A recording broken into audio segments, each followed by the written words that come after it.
Masyiral muslimin, muslimat, ibu-ibu, bapak-bapak yang dirahmati Allah Subhanahu wa taala, sama-sama kita hormati, kita muliakan. Dewan Kemakmuran Masjid Miftahul Jannah beserta seluruh panitia pembangunan dan jamaah yang terlibat dalam kemakmuran masjid ini. Mudah-mudahan Allah Subhanahu wa taala jadikan itu semua sebagai pemberat timbangan kebaikan di akhirat kelak. Amin.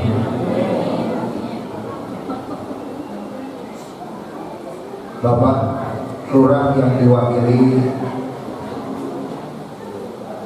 mudah-mudahan beliau semua Allah beri kekuatan lahir batin untuk menjalankan amanah,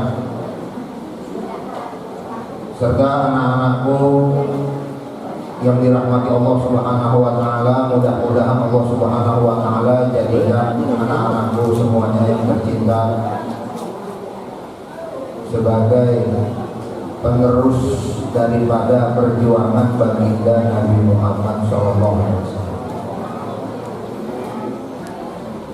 Para alim ulama, para ustaz, wabil khusus orang tua kami, guru kami, Abi Bagja Wijaya, Matanallahu Tulah Hayati wa Nafa'ana Yawmi, Imam Besar Masjid Miftahul Jannah,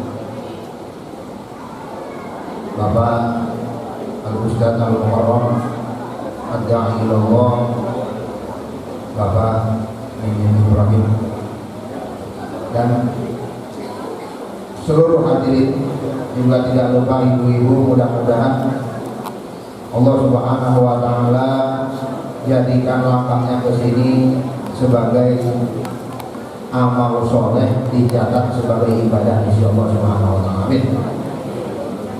Hadirin yang dirahmati Allah Subhanahu wa taala, Ustaz Aziz katanya dari Jeddah masih perjalanan ke sini.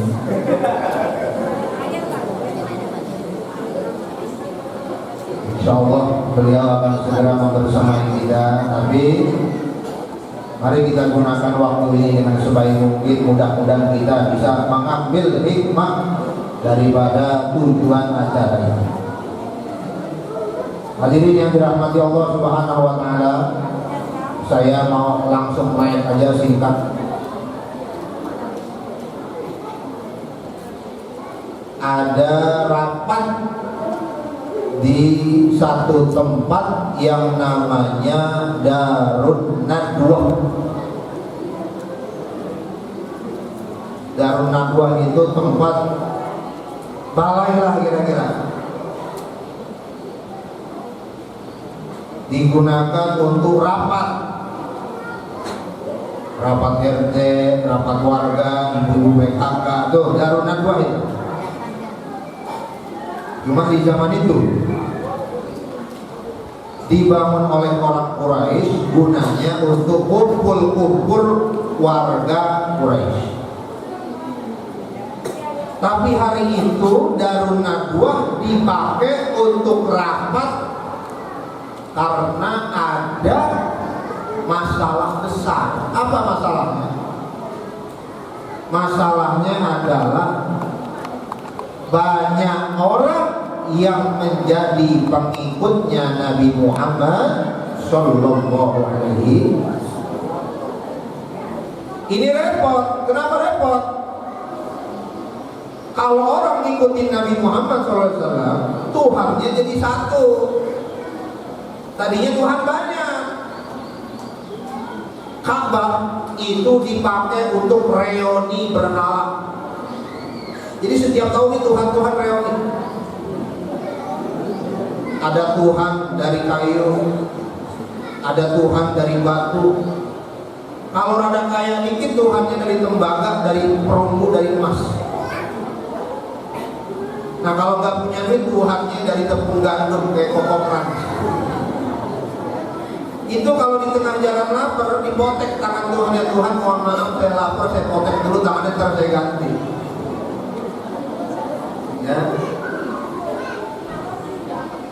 300 berhala setiap tahun kumpul di Ka'bah reuni. Tapi dengan kedatangan Nabi Muhammad SAW, Tuhan hanya satu, Rabbul Alamin, la ilaha illahu, tidak ada Tuhan selain Dia. Yang kedua, kalau orang mengikuti Nabi Muhammad SAW, yang biasa jadi bos nggak dianggap bos lagi. Karena zaman itu zaman perbudakan. Gua Quraisy, lo bukan Quraisy, gua lebih mulia dari lo. Dari lahir gua udah lebih mulia dari lo. Karena gua Quraisy. Gua kulit putih, lo kulit hitam. Dari lahir gua udah mulia, lebih mulia dari lo. Lo kulit hitam, black skin, white skin. Nah sekarang perempuan ini propaganda penjajah Belanda, white skin kulit putih, Eropa white skin kulit putih, datang ke Indonesia, dibawa tuh rasisme tuh, bahwa kulit putih lebih mulia daripada kulit yang tidak putih. Akhirnya ini adik-adik kita, anak-anak kita, khususnya pemudi-pemudi kita pengen semuanya kulitnya putih. Maka di Indonesia yang laku itu skin care. Skincare itu paling besar penjualannya di Indonesia.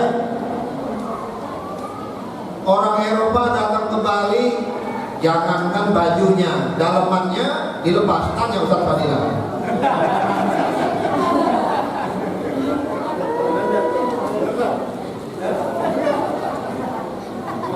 Itu bukan porno aksi, bukan porno aksi itu.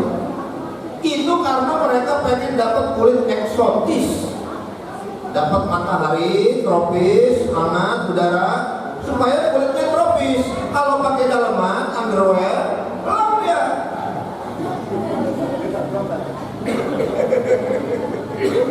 Jadi harus dilepas semuanya. Itu kata Ustaz Redi sih begitu waktu itu. Kenapa mereka pengen kulitnya eksotis? Buat mereka kulit putih itu kayak penyakit.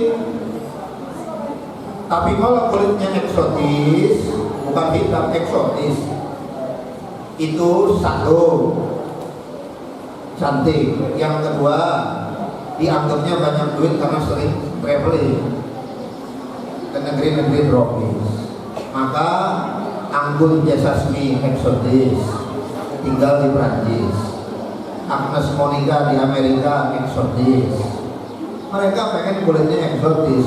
Di Indonesia berlomba-lomba pengen kulit putih, mau kondangan pakai bedak udah kayak donat. Kalau ditiup kumpul.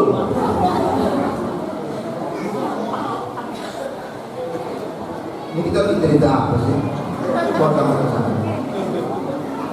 Itulah Quraisy.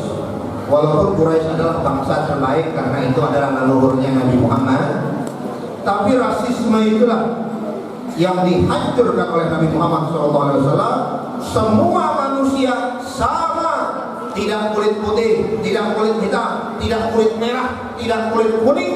Yang paling bertakwa bukan warna kulitnya, yang paling bertakwa adalah, yang paling mulia adalah yang paling bertakwa di sisi Allah Subhanahu. Gak ada urusan apakah suku Madura, apakah suku Jawa, apakah suku Sunda. Yang paling mulia di sisi Allah adalah yang paling bertakwa.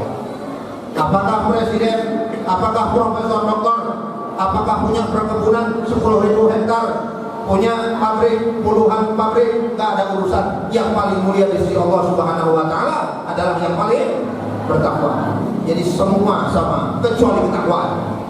Jadi nggak ada orang lahir lebih mulia dari yang lain. Tidak ada dalam Islam. Ini yang mau dihancurkan sama Nabi Muhammad SAW. Ya, tadi disampaikan oleh orang tua kita, anak-anak jangan kecil hati. Harus apa? Alhamdulillah. Mandan.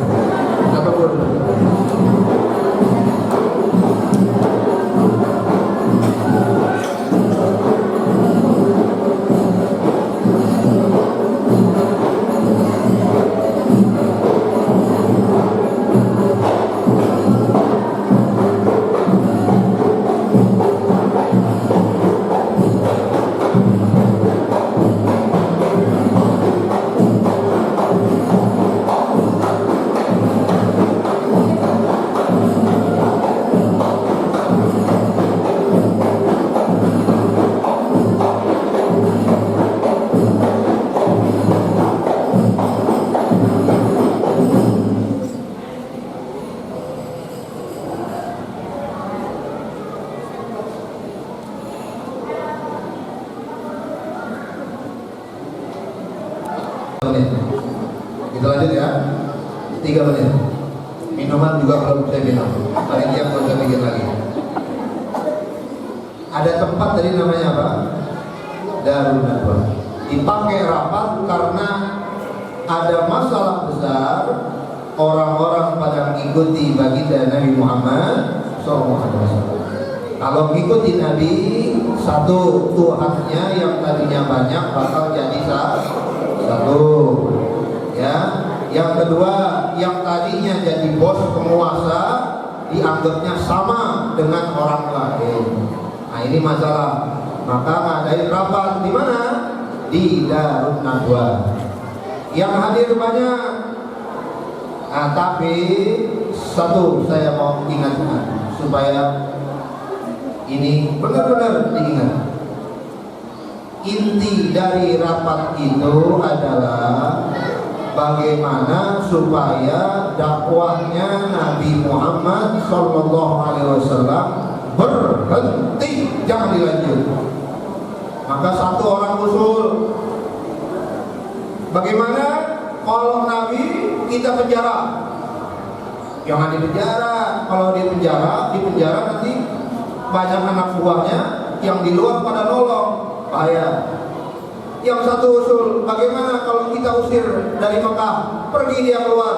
Jangan diusir. Kalau diusir nanti dia bangun kekuatan di luar, dia serang Mekah, bahaya. Nah, ada iblis yang datang. Anak-anakku yang dirahmati Allah Subhanahu wa taala dan bapak-bapak ibu-ibu yang dirahmati Allah Subhanahu wa taala, ini mau saya ingatkan. Setiap perbuatan baik pasti ada setannya yang mau menghalang. Anak ibu mau ke pesantren, bapaknya kuat, ibunya gak kuat, ibunya jadi setan. Anak ibu mau ke pesantren, ibunya kuat, bapaknya gak kuat, bapaknya jadi setan. Anaknya gak kuat, anaknya kesetanan. Kadang-kadang anaknya kuat, bapaknya kuat, ibunya kuat, neneknya. Itu bawa mana? Neneknya. Semua perbuatan baik dalam rangka menuju Allah Subhanahu wa taala pasti diganggu setan.